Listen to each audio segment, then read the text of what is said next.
Hello there, my name is Jordan Leroy Hansen, also known as LevDev, and I'm here to continue on the cards revealed for the Rastakhan's Rumble Hearthstone expansion. So we're now on to part 3, and we're reviewing a few cards that got reviewed before the Thanksgiving holiday. So I figured I would get these cards reviewed real quick, and then on probably Friday or Saturday, catch up with the other cards. That way I can enjoy the holidays with family and such. Nevertheless, we did get some really good cards, and I do kind of want to talk about them. So, real quick, here are the quick reviews and just the quick summaries. Amazing. It means a card that could be either meta defining or can form a deck, or it can actually upgrade the tier level of a deck. Good, it's just cards that I think you can test in a deck, and it's not too detrimental to your overall deck design. Not great, but are cards that are really have noticeable cons. But if with some proper deck building, you could probably complement to those cards, and the card's not horrible. But the weaknesses are there. And bad are cards that, in general, are very detrimental to play in a deck, except in some very, very fringe circumstances.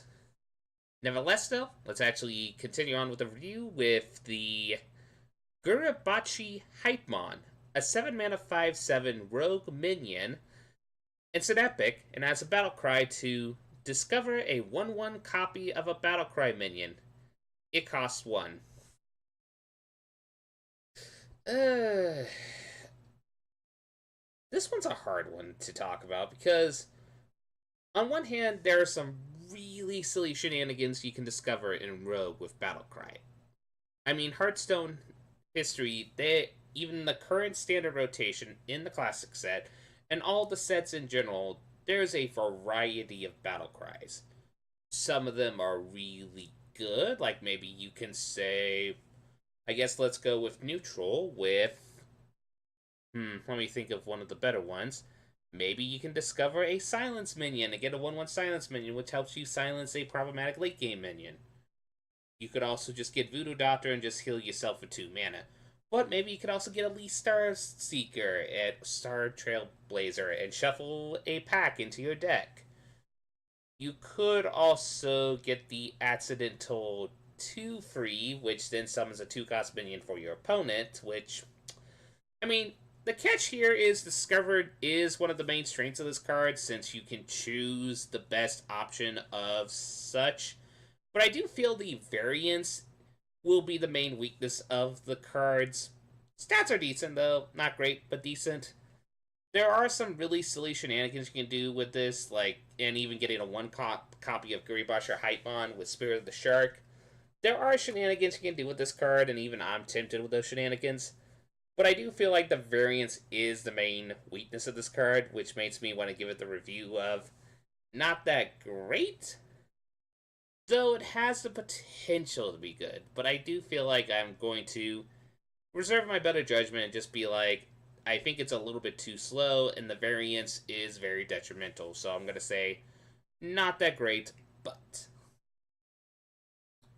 in the right Battlecry shenanigans deck, this card could potentially be very silly. Maybe even wild with Bronze Spirit, in my personal opinion. Next up is the new Hunter card, Rare, 2 mana, Revenge of the Wild. Summon your beast that died this turn. Wow. This card is a really great temple card that Hunter's got. Even getting one mid-range beast out of this effect is surprisingly powerful. You can also try this for just combo shenanigans with, say, Flark's Boomsuka. Get free beasts from Flark's Boomsuka, then play this, and then when the Boomsuka minions die, oh, you bring them back using Revenge of the Wild, which is a really cool late game combo. And it just seems to be really good with other potential shenanigans. Like maybe you're in a mid-range beast deck and you have to trade in. And then since you have to trade in, then oh hey, you can bring those minions back thanks to Revenge of the Wild. It's also a card that's going to dictate the opponent's play because on some shenanigans where they want to go straight to face, they have to be like, well, wait, I'm providing an opportunity for them to refresh this minion's health using Revenge of the Wild. in a semi way. So the fact that this card exists is going to make people very more cautious with their trading and such, which is really, really cool.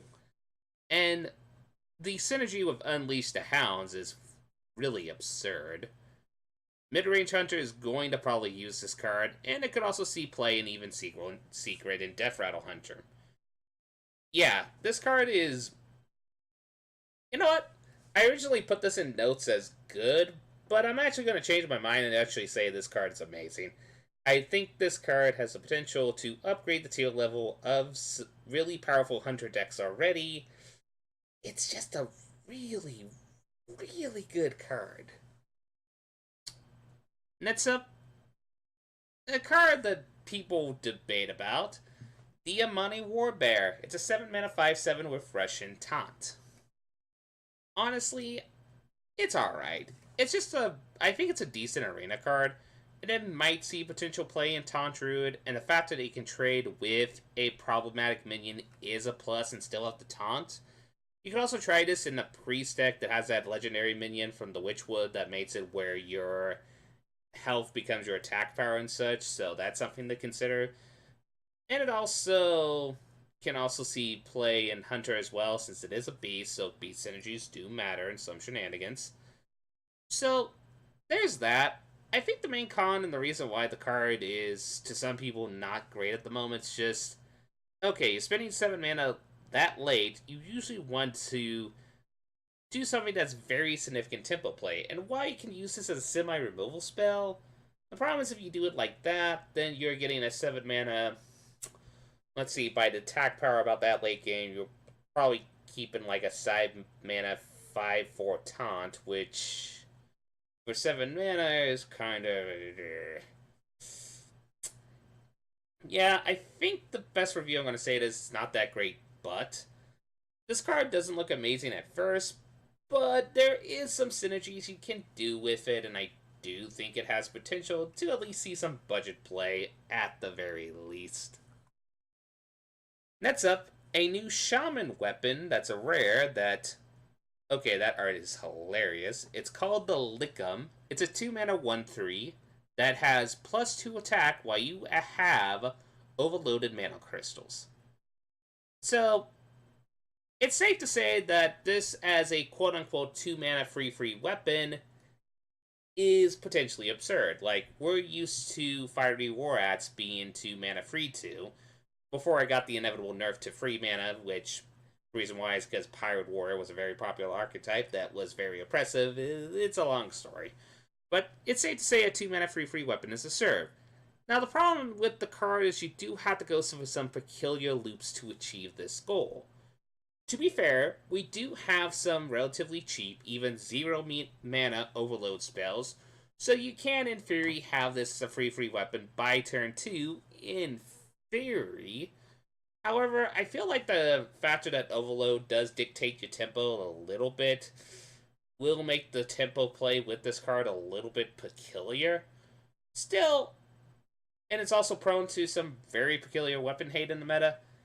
However, I do think the power level of this card is something to consider, because this is still in the right circumstances. 2 mana deal 9 damage, which that's something to keep your eye out on.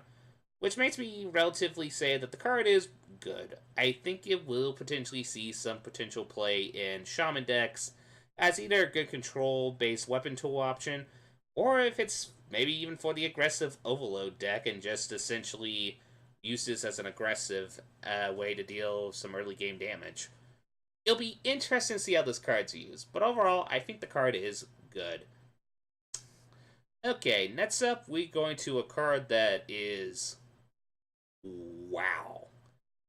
It's the Paladin Legendary Troll Warrior, which is High Priest Thakal, I think is how you pronounce that. Correct me if I'm wrong. It's a 3 mana 4, so decent stats, but for a legendary minion, what are we getting out of this? Well, we're getting the battle cry, which is convert all but one of your hero's health into armor. So let's say you play this by turn 3 and you have 30 health. You're going to take 29 of that health and then convert all that into armor with 1 health left. But still, you have 29 armor. I'll say this.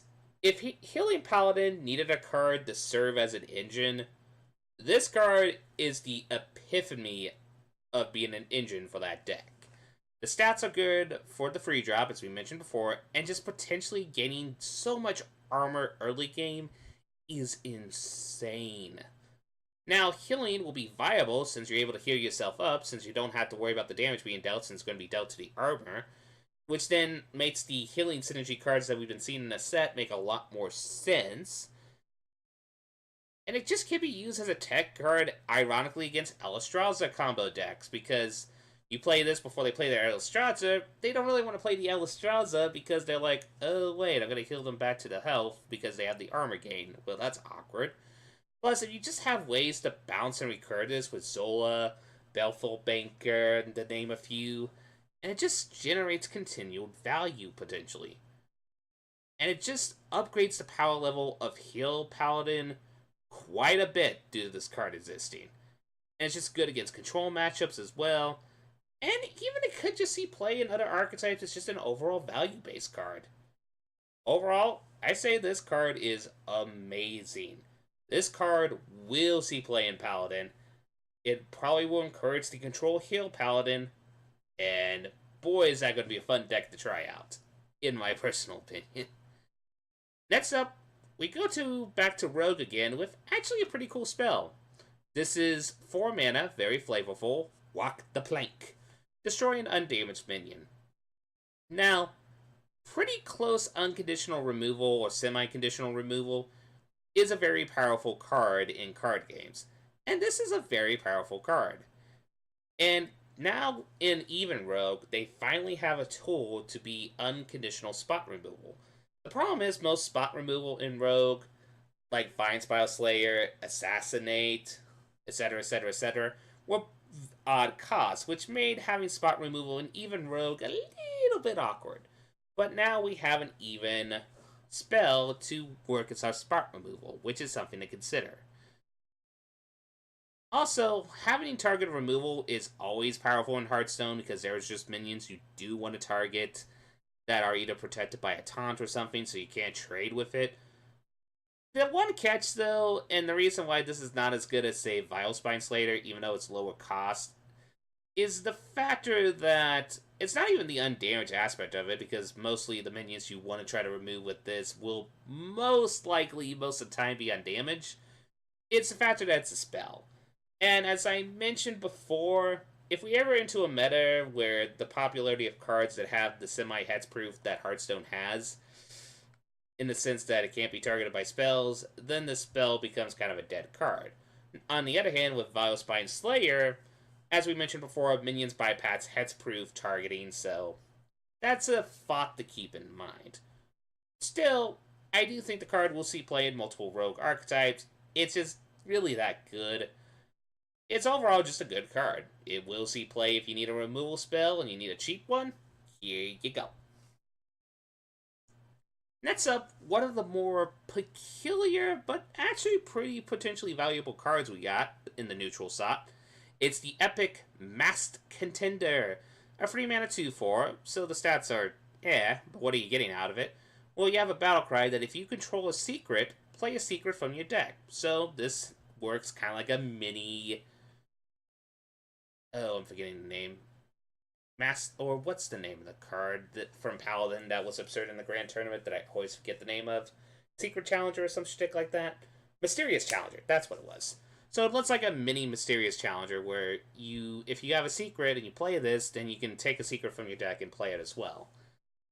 It's going to be interesting trying the class with secrets, though this one's going to be a tricky card to play on turn 3, because some people are probably going to go without the bat to be like, oh, that's easy. You play this in Hunter, and you play a secret on turn 2, and then you play this on turn 3. The problem with that is there are many secrets that the opponent can trigger relatively easy if they know what your deck archetype is. So the problem is they're probably going to trigger off the secret, which then makes Masked Contender kind of weird. You could make the argument that you could play this on turn 5, play your secret, then play Mass Contender, which then plays another secret, which in the sense that could be it. And then there's other classes we have to consider. Maybe you on turn 6, you play a Maid Secret, and then you play this. So playing this coincide with a secret to pull out a secret is something to consider. It will be probably tested in Secret Hunter and other decks that rely on secret synergies. And by that alone, I think the card is good. Though I was really tempted to say not that great, but I feel like the synergies are there to make it at least where it's just good. Next up, a very useful card in the current meta, the Rabble Bouncer, a 7 mana 2/7 with Taunt. Okay, those stats are not great, but it has a semi-clause where it costs 1 less for each enemy minion. So, if your opponent has 7 minions on the battlefield, this will cost 0 mana. And it's not amazing at first glance, but it does have a lot of potential versatility in this zoo-based meta. It's pretty clear that it's a tech card to help against these zoo lock, aka maybe even Baku Paladin style decks, or even the mid-range matchups. That is clear.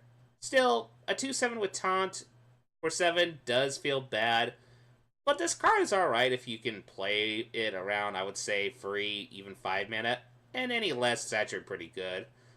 Also, never underestimate cards that you can potentially make 0 in Hearthstone or very, very low cost, especially since we have Cube in the meta. So keep that in mind. And it also synergizes with Occult as well, so a little thought to consider. It maybe could also be used in Inner Fire Priest decks, but that's saying a lot. Overall, I do think the card does have enough versatility as a good tech card to make it at least good. Next up is the Zoop Fender. Get your soup here. A 2 mana 1/4 that has an ability that whenever you restore 3 or more health to your hero, draw a card. The stats on this drop are not really that great. I mean, a 2 mana 1/4 is okay. It's not amazing. It's just okay. But the main power of this card, or at least the one that they're advertising to you, that in theory you can draw multiple cards with this, which is a tempting thought. However, I am not sure that this will work in early game as people are perceiving. And with the exception of some very fringe circumstances, like there's that priest card where you can restore free health to a minion and then restores free health to you, like stuff like that. There's very fringe cards that don't see much play that could synergize with this card, which, I mean, it could work. Could. I'm not sure, though.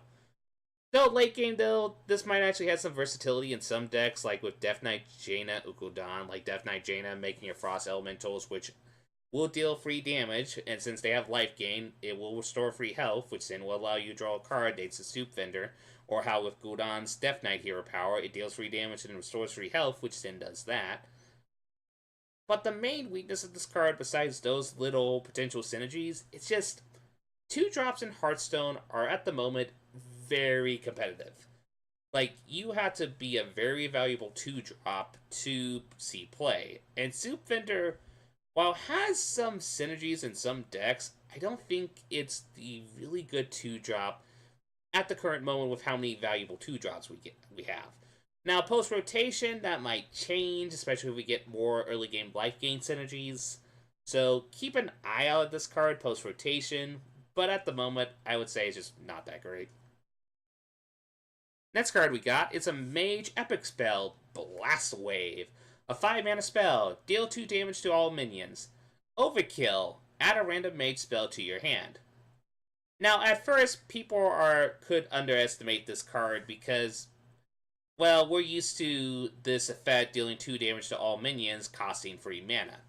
So most people who are forgetting to read the Overkill trigger are like, why would I want to spend 3 mana on, or 2 more mana on a 3 mana effect?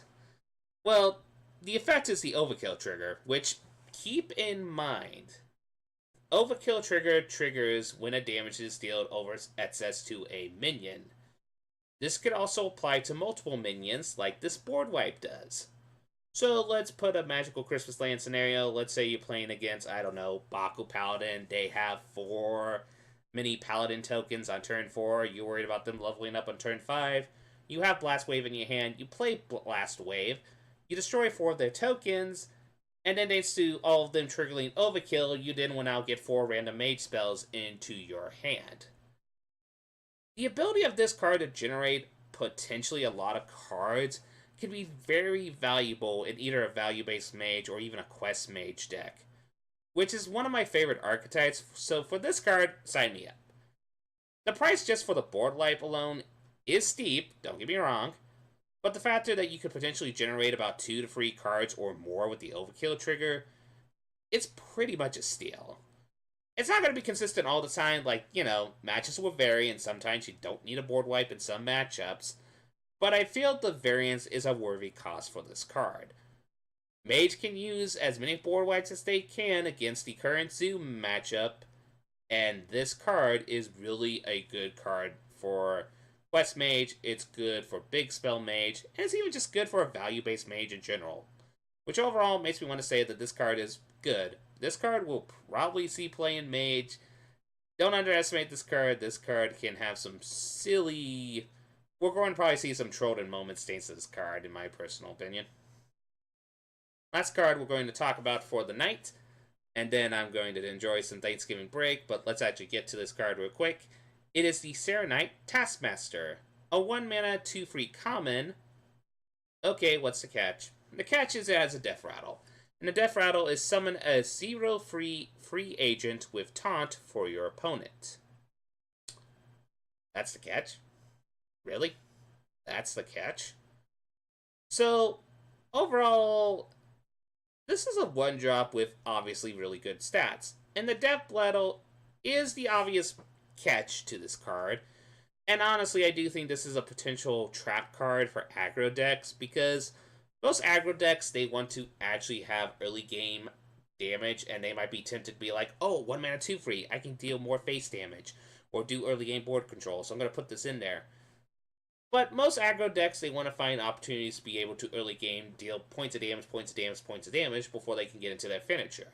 And the fact that when this dies, it summons a taunt that they going to have to get through does kind of make it where it will negate some damage. So this is kind of a perfect little trap card for aggro decks.